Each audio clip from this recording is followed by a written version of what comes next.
The year is 838. In the mountains of northern Syria, a bell rings one final time across a valley that will never hear it again. Inside the convent of the Holy Cross, 23 women kneel in prayer. Their lips move in unison, forming words they've spoken every morning for years, the Our Father in Syriac, ancient and beautiful. But this morning, the words taste different, like dust, like goodbye.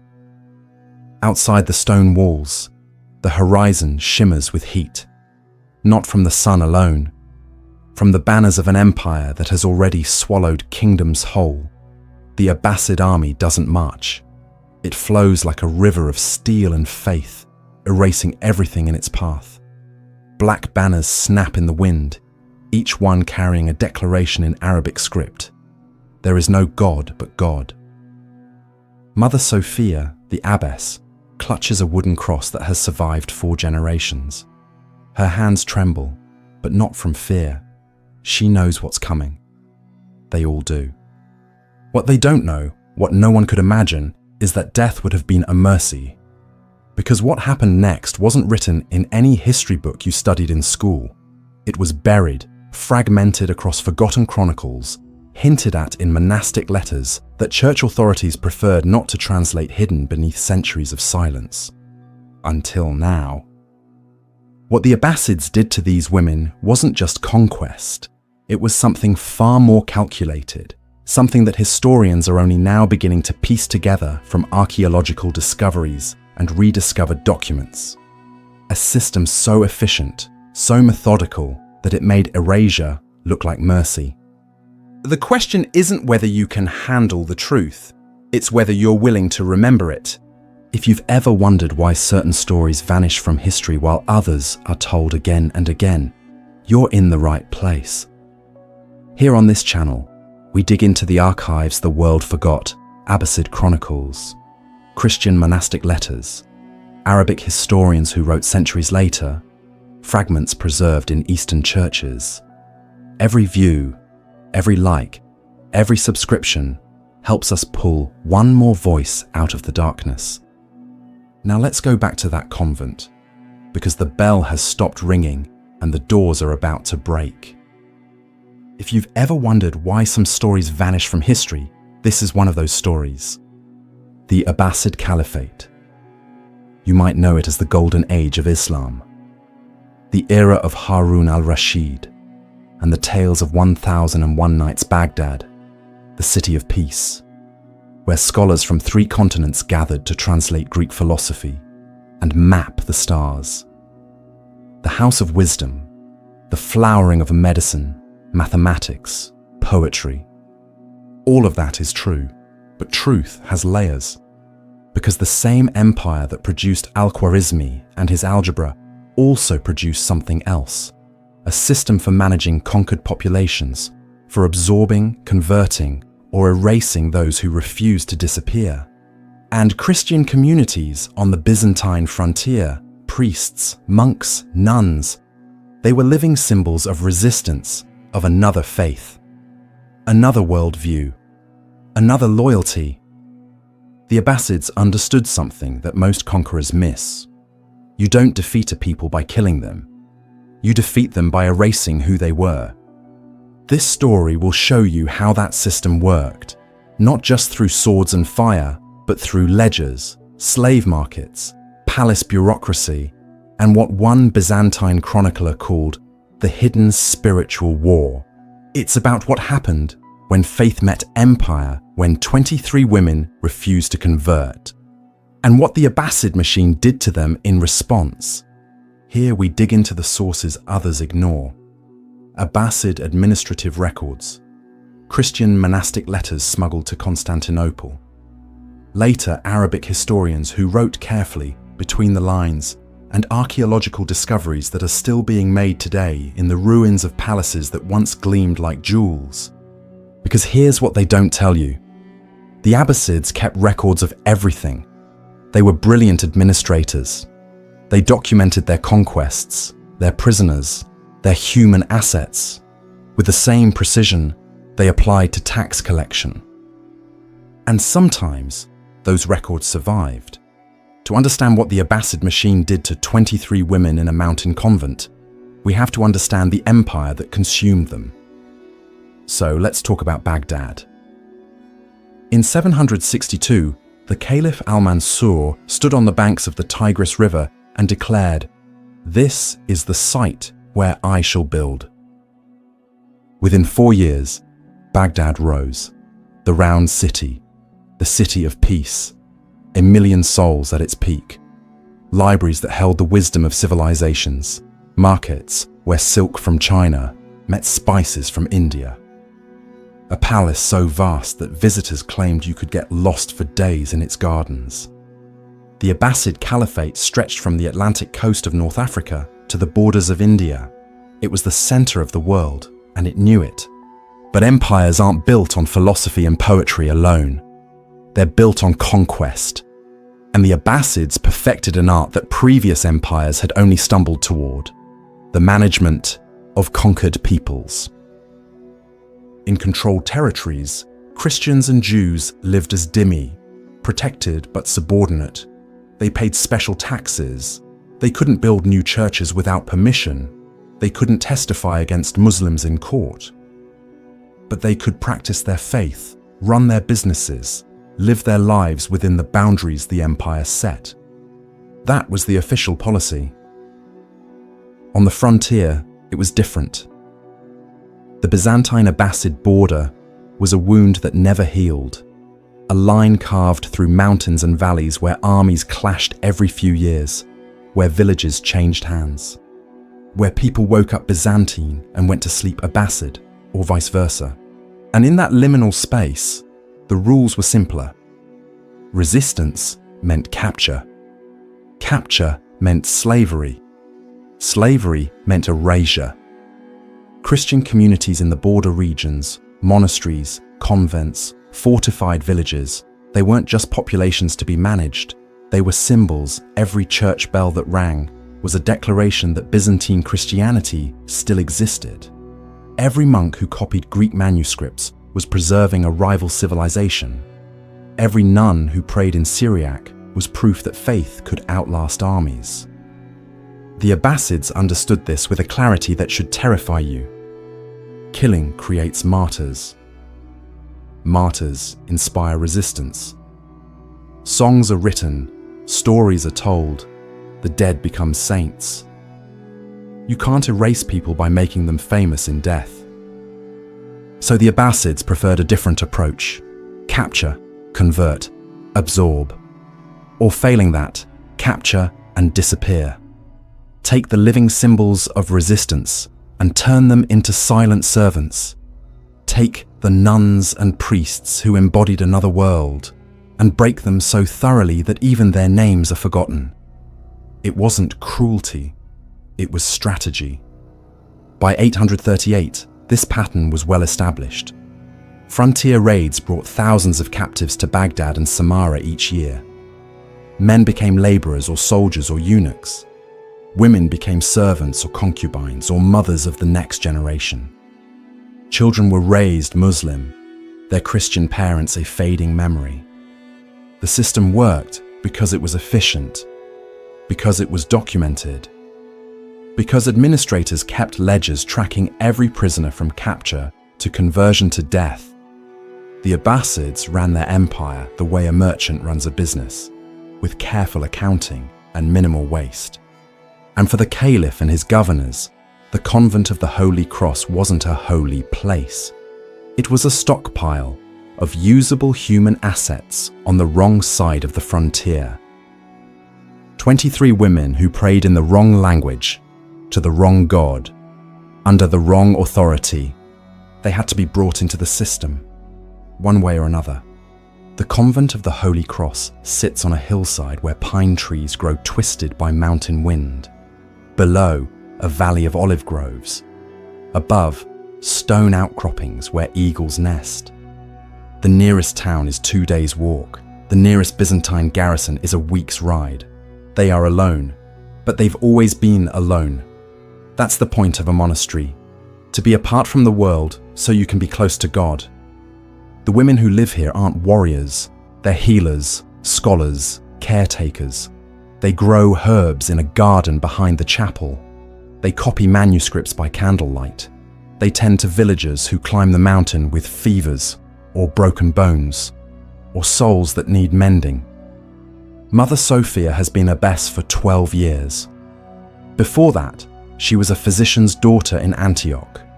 She learned to read Greek and Syriac before she was 10. She learned to set bones and mix medicines before she was 15. When plague took her family in 824, she came to the convent not to escape the world, but to make sense of it. She found purpose here, structure, a way to turn grief into service. Sister Helena is 70 years old. She's been in the convent longer than anyone else, 46 years. She's outlived 3 abbesses, 2 caliphs, and more wars than she can count. She stopped fearing death decades ago. Now she just waits for it with the patience of someone who has seen everything come and go and come again.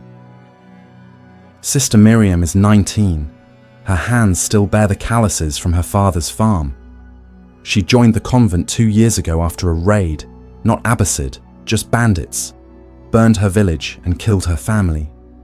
Her older brother tried to protect her and died slowly in the dust while she watched from where she'd hidden in a grain barrel. The convent was the first place she felt safe since. The only place where nightmares didn't find her every night. There are 20 others, some old, some young, some educated, some simple, some here by choice, some by necessity. But they're a community. They pray together, they work together, they eat together at a single long table where bread and olives are shared, with a gratitude that people in cities have forgotten how to feel. Their days follow rhythms older than the Abbasid Empire. Matins before dawn, lauds at sunrise, terce, sext, none as the sun climbs and falls vespers at sunset, compline in darkness, and between the prayers there's work, copying manuscripts, grinding medicines, baking bread, tending the sick from villages below. It's a small life, a quiet life, a life that most of the world would find suffocating, but it's theirs. Until the day a local farmer arrives at their gate with news that makes Mother Sophia's hands go cold. Riders spotted in the valley, black banners more than he could count. The farmer doesn't wait for a response. He's already running back down the mountain to warn his own village, though they both know running won't help. The valley is a bowl with only one exit, and the Abbasid army is already blocking it. Mother Sophia calls the sisters to the chapel. They kneel in the cool stone space where light filters through narrow windows. She doesn't need to explain. They've all heard the stories from other convents, other monasteries, other communities that refused to convert. Some were given the choice and chose Islam. They're still alive, somewhere, with new names and new lives. Some were given the choice and refused. Those communities don't exist anymore, not because they were destroyed, though some were, but because they were absorbed, scattered, erased so thoroughly that even their names are forgotten. Mother Sophia looks at her sisters. Some are crying, some are praying, some are just staring at the altar, waiting for a miracle they know won't come. We will not lie, she says. We will not pretend. We will not become something we're not to save our lives. We are brides of Christ. If they ask us to deny him, we will refuse. Sister Miriam's voice is barely a whisper. Then what happens? Mother Sophia doesn't answer. She doesn't know. None of them do. Outside, the rumble of hooves grows louder, closer. The horizon darkens with dust. The bell rings one last time. Mother Sophia herself pulls the rope, slowly, each toll deliberate.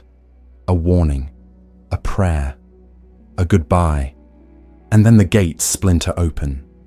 They come at dawn, not with fire, not with screaming, with efficiency. 36 riders dismount in the courtyard. They wear mail and carry curved swords, but they don't draw them. Not yet. Behind the soldiers come 2 men in different clothing. One wears the robes of a scholar or administrator. The other is dressed simply, but his bearing marks him as someone used to being obeyed. This is how empires work. Soldiers enforce, administrators manage, and both work together with a precision that makes resistance look foolish. The man in the simple robes surveys the convent like a merchant assessing inventory.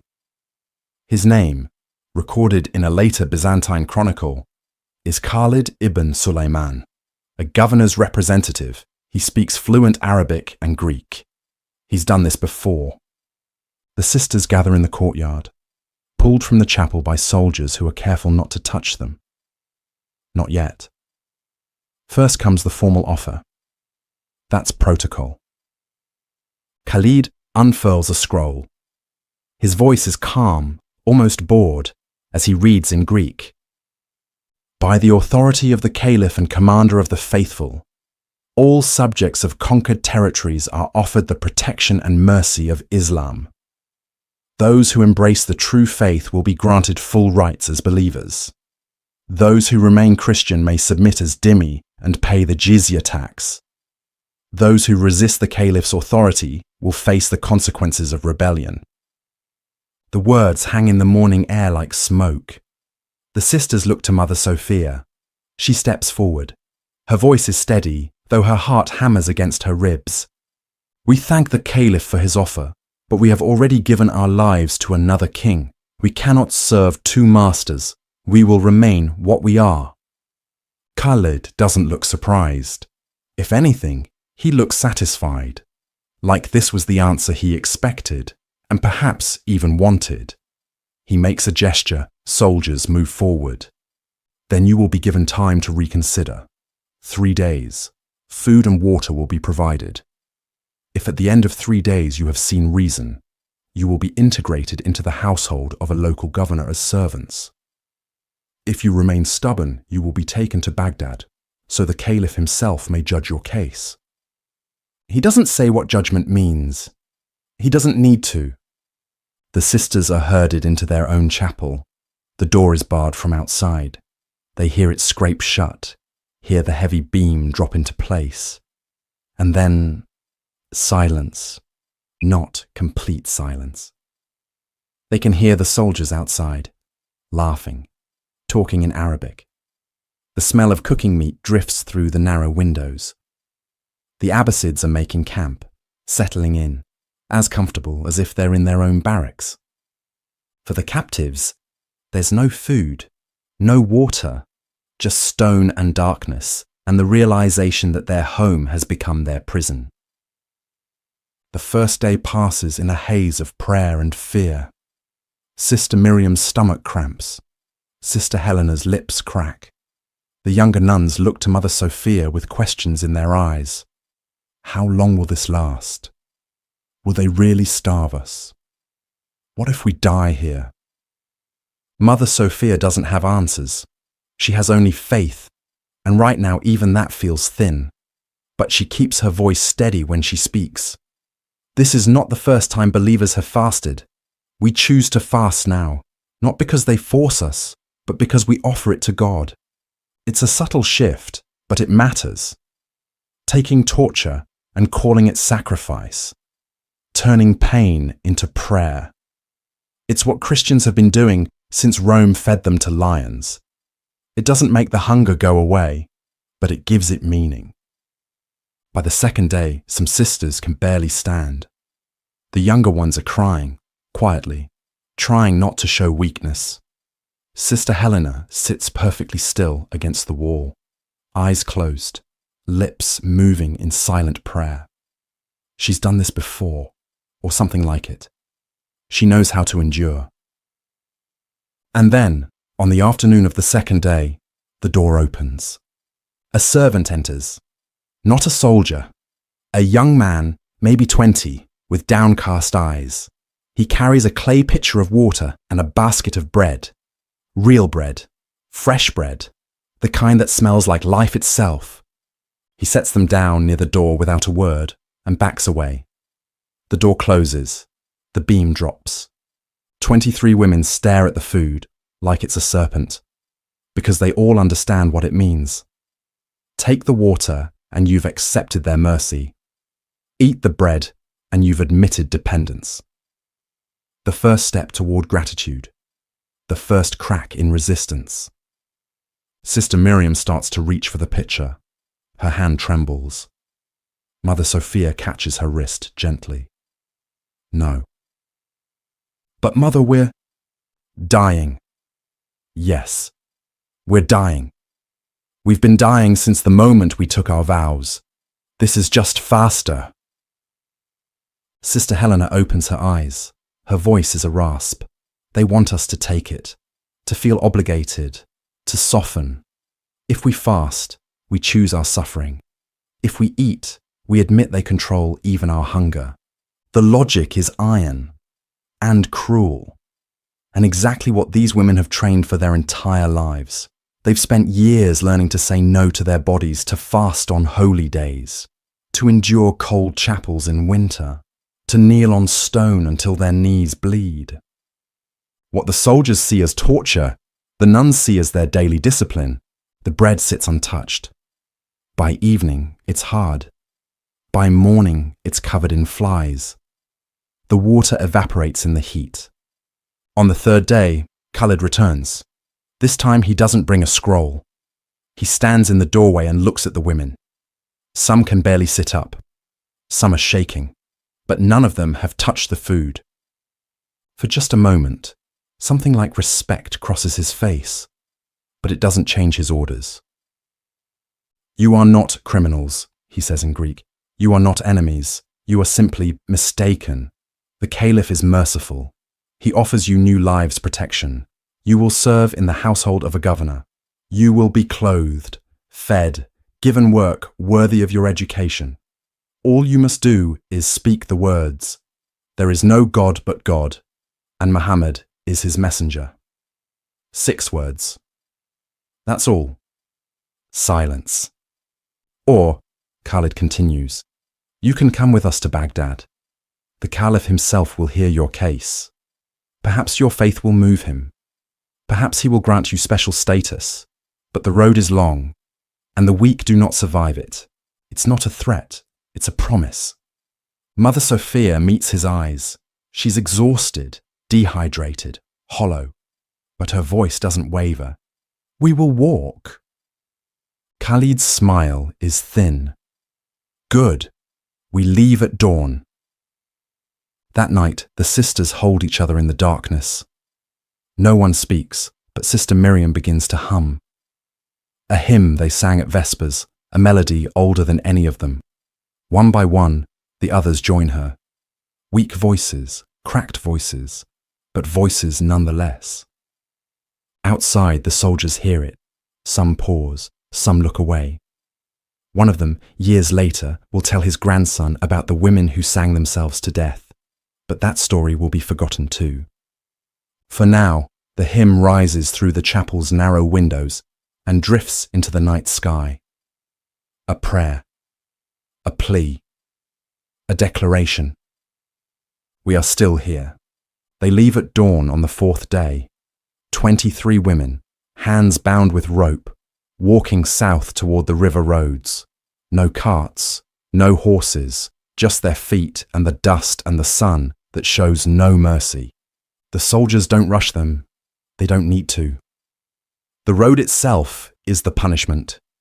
The terrain is brutal, mountain paths that give way to rocky valleys. Each step sends pain shooting through feet that aren't used to long marches. The nuns wear simple sandals, designed for walking chapel to garden to scriptorium. Not for this. Not for days of forced march across terrain that breaks soldiers. By midday of the first day, blisters have formed. By evening, they've burst. The younger sisters leave bloody footprints on the stones. Sister Helena walks at a steady pace, eyes forward, lips moving in silent prayer. She's doing what she's always done, enduring, just putting one foot in front of the other until the journey ends, however it ends. Sister Miriam walks beside Mother Sophia. She doesn't cry. She left crying behind on the 2nd day. Now there's only movement, only the next step, and the next, and the next. On the second day, Sister Thekla collapses. She's 64. Her knees have been failing for years. She tries to stand, but her legs buckle. She looks up at the others with apology in her eyes, as if her body's failure is a choice she made. Two younger sisters lift her between them. They carry her for 3 miles. By the time they stop for the night, Thekla is unconscious. By morning, she's gone.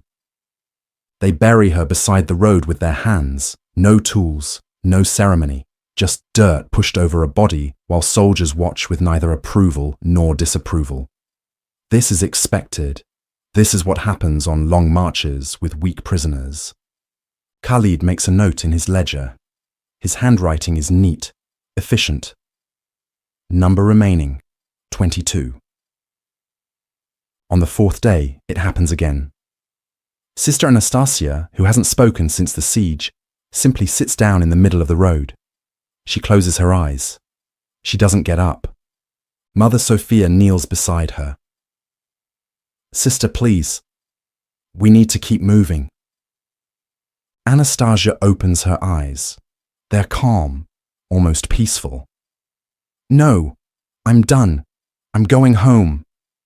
She means heaven, or she means death. Or maybe they're the same thing.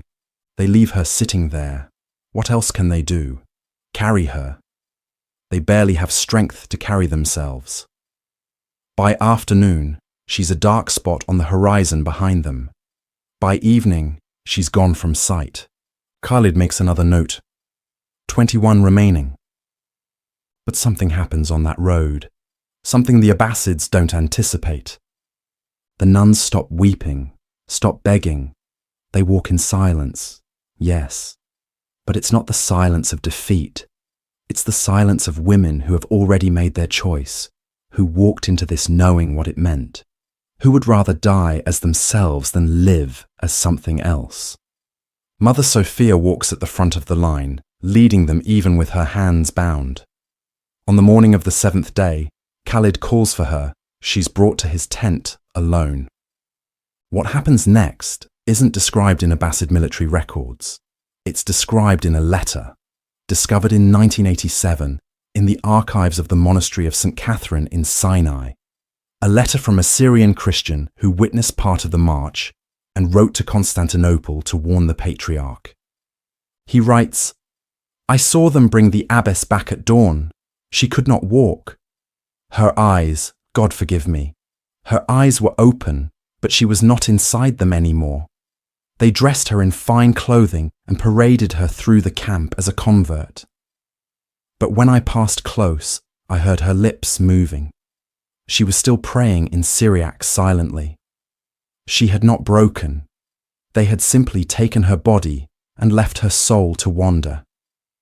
This is the Abbasid strategy that history doesn't teach you. They didn't want martyrs. Martyrs inspire resistance.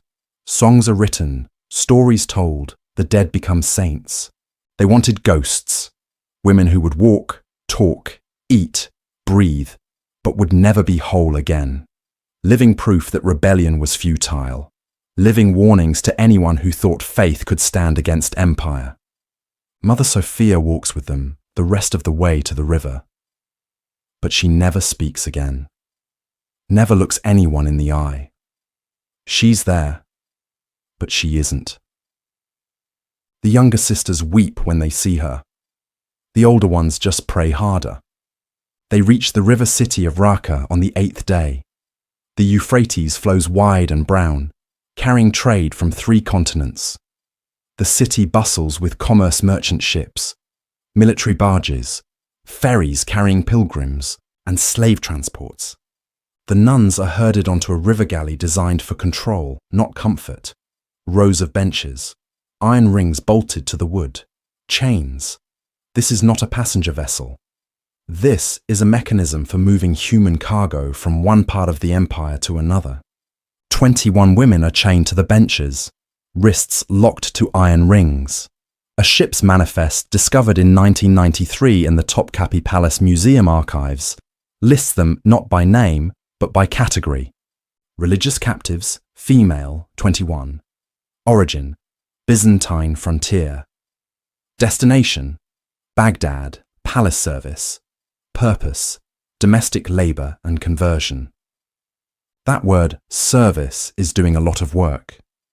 The voyage lasts 12 days down the Euphrates to Baghdad.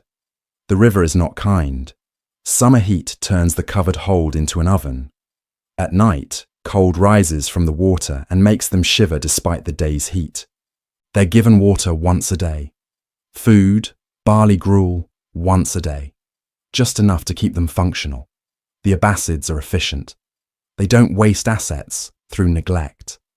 Sister Miriam has never seen a river this wide, has never been on a boat. The motion makes her stomach twist. She vomits until there's nothing left, then dry heaves while her wrists bleed against the iron rings. At night, Sister Helena whispers verses from memory. Psalms. The same ones she's prayed for 50 years. Her voice is faint, barely audible over the slap of water against wood. But the other prisoners, Greeks, Armenians, Syrians, men and women chained beside them, turn their heads to listen. For a moment, even the guards seem to pause. On the 12th day, the boat rounds a bend and Baghdad appears, the city of peace, the heart of the Abbasid world, minarets rising like fingers pointing at heaven. The round city walls, gardens cascading down to the river bridges arching over the Tigris, palaces that gleam white in the morning sun. It's the most beautiful thing any of them have ever seen. And it's going to be their grave. They dock at a wharf crowded with merchants, soldiers, slaves, and pilgrims. Baghdad at mid-morning is chaos and colour, and 1,000 languages spoken at once: silk merchants from China, spice traders from India, Greek philosophers arguing with Arab poets, African slaves carrying ivory, Persian administrators carrying scrolls. This is the centre of the world, and the 21 women in chains are nothing in it. They're marched through streets that wind like rivers, past markets where perfumes make the air thick and sweet, past coffee houses where men sit on cushions and debate theology, past madrasas where children recite Quranic verses. People stop to stare. Christian nuns in chains are unusual, even in an empire built on conquest. Some whisper, some point, some just watch with the blank curiosity people reserve for exotic animals. One nun, Sister Miriam, whispers, "We're in the heart of the world, and we are nothing in it." They pass near the great mosque. Hear the call to prayer echo from its minaret. The sound is beautiful, objectively, haunting, a melody that rises and falls like water. But to the women in chains, it's the sound of erasure. They reach the palace complex, not the grand entrance where ambassadors arrive, not the gardens where viziers walk. They're taken around back, down stone steps that spiral into darkness, through a doorway that servants use, into corridors that smell of damp and cooking fires, and human bodies packed too close together. Down, always down, into the substructure, into the palace's hidden machinery. The room they're taken to is underground. Low ceiling, no windows, lit by a single oil lamp that casts more shadow than light. A eunuch with dead eyes reads from a tablet. "You are now property of the caliph's household. You will be given new names. You will be assigned duties. You will obey all commands without question. You will attend instruction in the faith. You will forget what you were. You are now what we make you." They're stripped of their habits, given plain shifts. Their hair is cut short, not shaved, but cropped close to mark them as servants. They're given Arabic names they don't recognize and told to answer to them. Mother Sophia becomes Amina. Sister Miriam becomes Zara. Sister Helena becomes Fatima. Their identities are taken as efficiently as everything else. Their days begin before dawn and end after dark. They scrub marble floors that stretch for hundreds of feet. They wash silk linens for people they never see. They carry water from wells so deep the rope burns their hands. They clean latrines. They tend fires. They do the invisible work that keeps a palace functioning. At night, they're locked in a communal sleeping room. 20 women on thin mats. Guards outside. No privacy. No dignity. No hope. But after 3 weeks, something happens. Sister Miriam Zara, they call her now, is scrubbing a corridor in the palace's deepest level. A forgotten corridor that no one uses.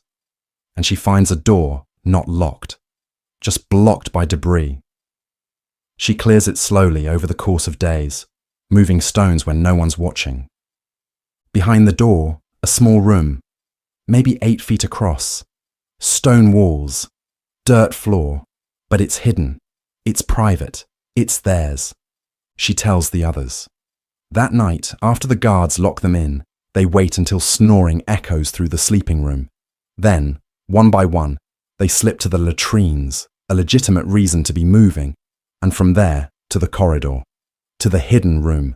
They can't stay long, maybe 15 minutes, but it's enough. They gather in the darkness. They whisper prayers in Syriac. They recite verses from memory because they have no Bible. They hold a kind of communion with bread stolen from the kitchens and water in a clay cup. And they begin to scratch crosses into the wall. Tiny, crude, carved with pottery shards or fingernails, each one a declaration. We are still here. We still believe. You cannot erase us. Sister Helena scratches 21 marks, one for each woman still alive. She adds 2 more marks, fainter, for the sisters who died on the road. 23 lines. A tally, a memorial. Sister Miriam carves a bird. She doesn't know why. Maybe because birds are free. Maybe because she remembers them from her father's farm. Maybe because she needs to create something beautiful in a place designed to destroy beauty. And Mother Sophia, Amina, they call her now, though she doesn't answer to it in her heart, she scratches words, Greek letters, a phrase from the Gospel of John, Phos en diskotia pheni. The light shines in the darkness. It takes her weeks. She works on it in stolen moments. A few letters each night. The stone is hard. Her fingernails break and bleed. But she keeps scratching. Because if they're going to die in this place, and they know they probably will, they're going to leave evidence.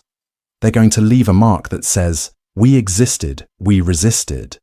We refused to disappear. Jump forward. 1,187 years.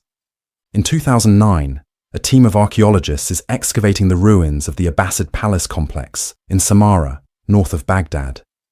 The site has been looted, bombed, built over, and forgotten. But underneath centuries of rubble, the foundations remain. They're mapping the palace's substructure, servant quarters, storage rooms, the hidden architecture that supported the glory above. During one excavation, they break through a collapsed wall. Behind it, a small chamber, 8 feet across, low ceiling. The floor is dirt, packed hard by time. One of the archaeologists shines a flashlight on the walls and stops. The walls are covered in scratches, hundreds of them, tiny crosses carved into plaster that has somehow survived 13 centuries. Greek letters, Syriac script, tally marks, and in the center, still barely visible, a phrase in Greek, Phos en diskotia pheni. The light shines in the darkness. The team photographs everything. They bring in specialists, epigraphers who can read ancient Greek, historians who study the Abbasid period, conservation experts who can date the plaster. The evidence is clear.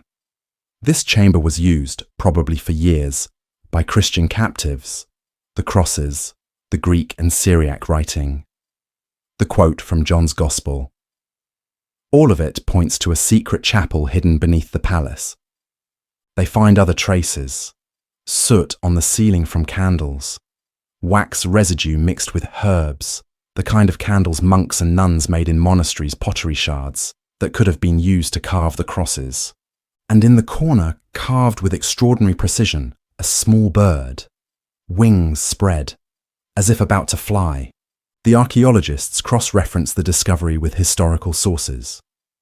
They find a 9th century Byzantine chronicle that mentions religious captives taken from the frontier and sent to Baghdad. They find a letter from a Syrian bishop to the Patriarch of Constantinople, dated around 850, warning about nuns captured during raids. They find an Abbasid administrative document, fragmentary, damaged, that lists female prisoners from monastic communities assigned to palace service. The pieces fit together. This chamber was almost certainly used by Christian women captured during the Abbasid-Byzantine wars. Women like the ones from our story, women who refused to convert. Women who carved their faith into stone where they thought no one would ever see it. One archaeologist, Dr. Layla Haddad, who led the excavation, wrote in her report, "What we found was not just a room. It was an act of defiance frozen in stone. These women knew they would probably die in captivity, but they left a message for us. They left proof that they existed, that they resisted, that they refused to be erased. The chamber is now preserved, protected. It's not open to tourists. The site is still too unstable, but the photographs have been published. The crosses are documented. The Greek phrase has been translated and shared. After 1,187 years, someone finally found them. Of the 21 women who entered that hidden chapel, we know the fate of none with certainty. The Abbasid records don't list individual deaths, they list disposals. An administrative document from 852, preserved in the archives of the Topkapi Palace, includes a single line in neat Arabic script. Unproductive captives removed from palace service. Total, 37 individuals. Disposition, transferred to secondary labour or removed from records. Removed from records is a euphemism. It means dead. It means buried in unmarked graves outside the city. It means erased.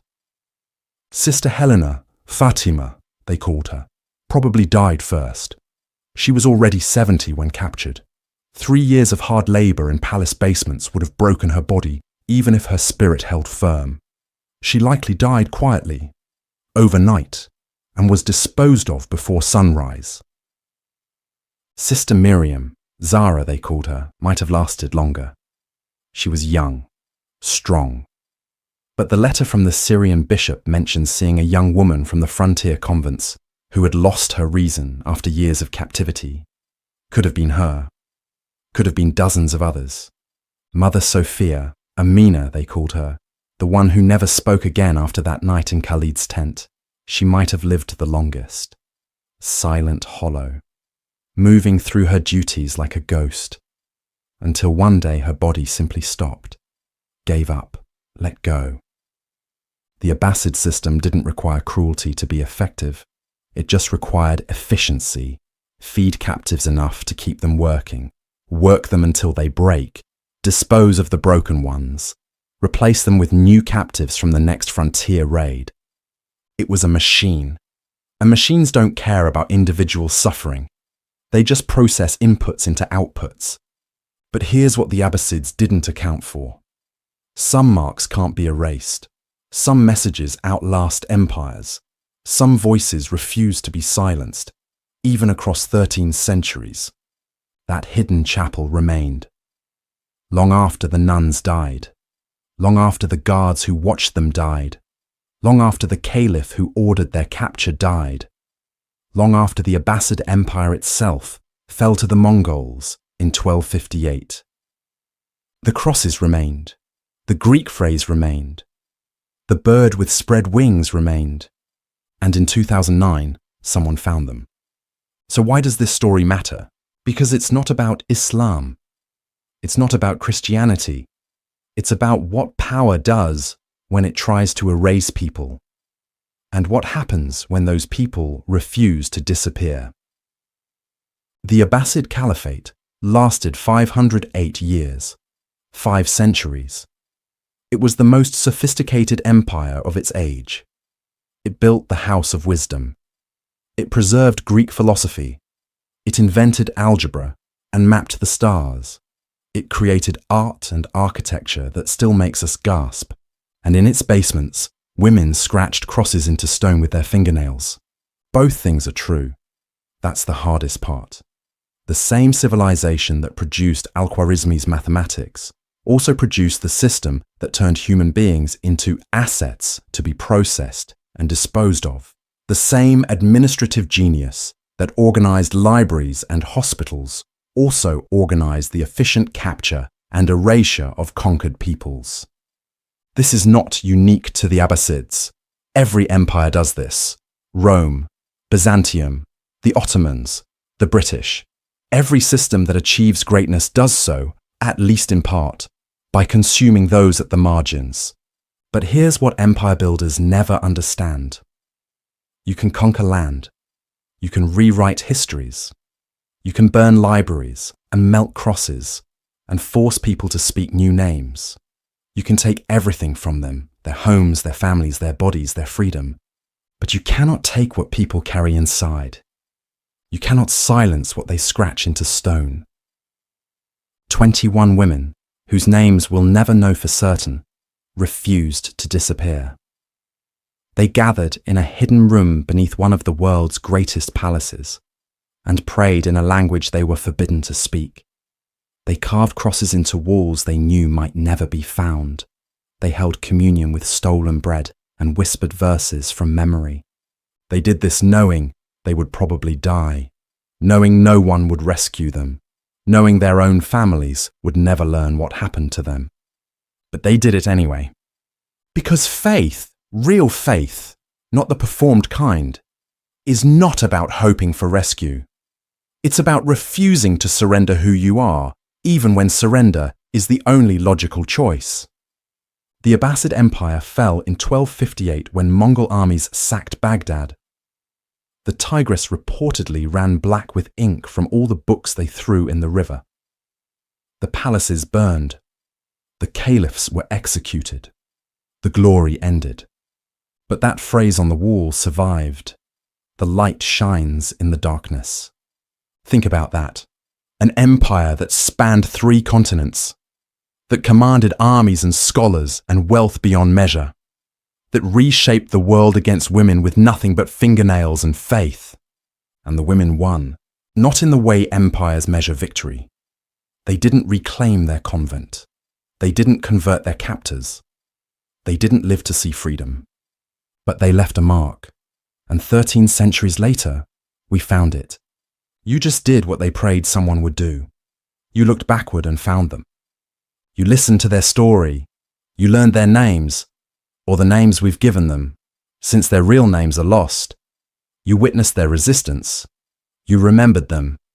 That's what they wanted. Not rescue, not revenge, just memory. Just the simple human dignity of not being completely erased. If this story shook you, if it made you angry or sad or amazed or all 3, that means their resistance worked. 1,187 years later, it still works. History is written by the victors, but memory is written by the survivors. And sometimes survival looks like a cross carved in the dark where no one was supposed to see it. A prayer whispered in a language the conquerors tried to silence. A bird scratched into stone to remember flight. The philosopher Søren Kierkegaard wrote, "Life can only be understood backwards, but it must be lived forwards." These women lived forward into darkness. They walked for days, knowing they might not survive. They crossed rivers in chains, knowing what waited on the other side. They descended into palace basements, knowing they might never see sunlight again. But they carved their prayers anyway, trusting that someone, someday, would look backward and find them. You just did. If stories like this remind you how fragile memory is, how easily voices can be erased, how important it is to dig beneath the official histories, then subscribe, not for us, for them. for the voices that were swallowed by silence, but left echoes we can still hear if we listen carefully enough. Comment below, what part of this story hit you hardest? The march, the hidden chapel, the discovery 13 centuries later? Your words help these stories reach more people. Help more people remember. And remember this, the Abbasid Caliphate is gone. Its palaces are ruins. Its glory is memory. But those scratches in the stone remain. That Greek phrase, barely visible after 1,187 years, still speaks. Phos en diskotia pheni. The light shines in the darkness, and the darkness has not overcome it. The nuns of the convent of the Holy Cross were meant to disappear. That was the plan. Capture them, convert them, break them, erase them. Turn them into footnotes in Abbasid ledgers, make them ghosts. But they didn't disappear. They're still here. In those crosses, in that chapel, in the Greek phrase that refused to fade. And now they're here with you. Because you listened. Because you remembered. Because you refused to let their silence be the final word. Subscribe to keep stories like this alive. Because some voices deserve to be heard. Even if they were silenced 13 centuries ago. Especially then. The light shines in the darkness, and you just proved it.